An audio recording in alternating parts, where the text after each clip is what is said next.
Hello viewers, welcome back to my channel. இன்றைக்கி நம்ம சேனலில் ஒரு டிஃப்ரெண்ட்டான வத்தல் ரெசிபி எப்படி செய்யலான்னு தான் பார்க்க போகிறோம். கோவக்காயை வச்சு வத்தல் எப்படி செய்யலான்னு இன்றைக்கி நான் செஞ்சு காட்ட போகிறேன். வாங்க வீடியோக்குள்ளே போகலாம். இதுக்கு பார்த்தீங்க அப்படின்னா நான் ஒரு 1/2 கிலோ அளவு கோவக்காயை பறித்து நல்லா வாஷ் பண்ணி எடுத்து வச்சுருக்கேன். கோவக்காய் உடம்புக்கு ரொம்பவே ஹெல்த்தியானது.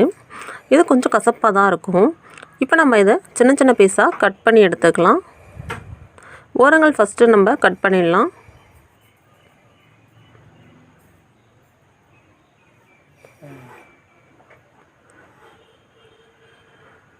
இதை நம்ம கொஞ்சம் பெரிய பெரிய பீஸாகவே கட் பண்ணிக்கலாம்.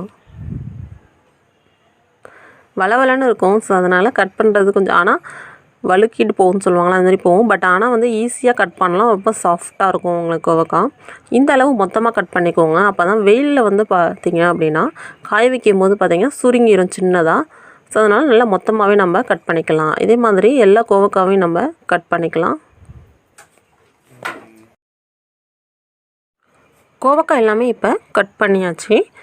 இதை நம்ம ஒரு பவுலுக்கு மாற்றிக்கலாம். இது மாதிரி ஒரு பிளாஸ்டிக் கிண்ணத்தில் நான் சேர்த்துக்கிறேன்.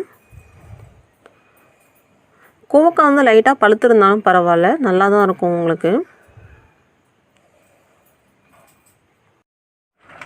நெக்ஸ்ட்டு இதில் நான் நல்லா கெட்டியான தயிர் சேர்த்துக்கிறேன். தண்ணி எதுவும் சேர்க்க தேவையில்லை. உங்கள்கிட்ட தயிர் இல்லை அப்படின்னா நீங்கள் நார்மலாக தண்ணி சேர்த்து கொஞ்சமாக உப்பு சேர்த்து நல்லா கொதிக்க வச்சு லைட்டாக ஒரு கொதி வச்சு காய வச்சுக்கலாம். இப்போ நான் தயிர் சேர்த்துக்கிறேன்.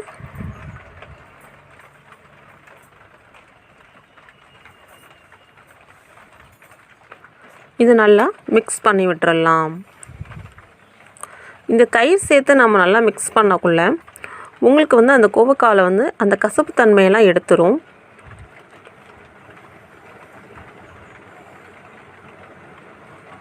இப்போ நல்லா மிக்ஸ் பண்ணியாச்சு. கொஞ்சமாக கல் உப்பு சேர்த்துக்கிறேன்.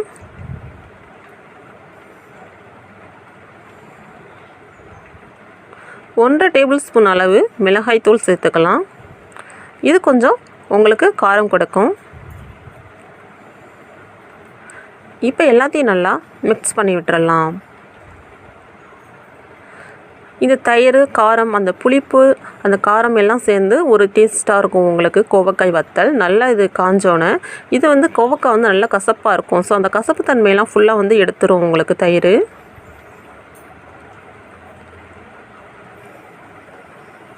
இப்போ நல்லா மிக்ஸ் பண்ணி விட்டாச்சு. இது 1 டே ஃபுல்லாக நம்ம நைட்டு அப்படியே வச்சிடணும். நெக்ஸ்ட் டே பார்த்தீங்க அப்படின்னா தயிரில் நல்லா ஊறி இருக்கும். அதுக்கப்புறம் எடுத்து நம்ம இதை காய வைக்கணும். இப்போ பாருங்கள், தயிரில் நல்லா ஊறிடுச்சு ஒரு நாள் ஃபுல்லாக. இதே மாதிரி நான் சுண்டைக்காய் வத்தலும் செஞ்சு வச்சுருக்கேன். சுண்டைக்காய் வத்தல் போடும்போது பார்த்தீங்கன்னா சுண்டைக்காயை நீங்கள் நல்லா தட்டி சேர்க்கணும். இப்போ ரெண்டுமே ஒரு நாள் ஃபுல்லாக நைட்டு ஊறிருக்கு. இதை நான் இது மாதிரி ஒரு பிளேட்டில் எடுத்து வச்சு காய வைக்கிறேன். நல்லா தனித்தனியாக எடுத்து வச்சு காய வைங்க. இது ஒரு நாள் ஃபுல்லாக காஞ்சிருக்கு. இது நல்லா நமக்கு காஞ்சி வரத்துக்கு பார்த்தீங்க அப்படின்னா 4 டேஸ் ஆகும். இது நெக்ஸ்ட் டே பாருங்கள். இப்போ நம்ம ஒரு நாள் காய வச்சுட்டு திரும்பியும் அதே தயிரில் ஊற வச்சுட்டு மறுபடியும் எடுத்து மறுநாள் அதே மாதிரி காய வைக்கணும். இப்போ 3 நாள் ஆயிடுச்சு. இப்போ 4th டே பாருங்கள், நல்லா காஞ்சிருச்சு.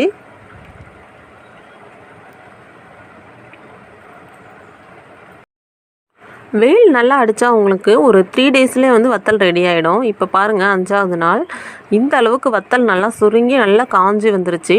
நம்ம அப்படி கையில் எடுத்து இப்படி கீழே போடணும்னா நல்லா சத்தம் கேட்கும். அந்த அளவுக்கு வத்தல் காஞ்சிருக்கணும். வெயில் நல்லா அடித்தா சீக்கிரமாக உங்களுக்கு காஞ்சிரும். இப்போ நம்ம இதை ஃப்ரை பண்ணிக்கலாம். ஒரு பேனில் கொஞ்சமாக எண்ணெய் சேர்த்து நான் இப்போ ஃப்ரை பண்ணிக்க போகிறேன். இந்த வத்தல் நல்லா டேஸ்ட்டாக இருக்கும் உங்களுக்கு. நீங்கள் சும்மாவே சாப்பிட்லாம்.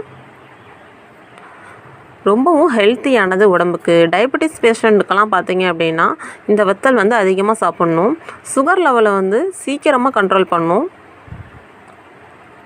இப்போ அந்த கசப்பு தன்மையெல்லாம் இருக்காது. உங்களுக்கு சாதாரணமாக சாப்பிட்றதுக்கே நல்லா டேஸ்ட்டாக இருக்கும்.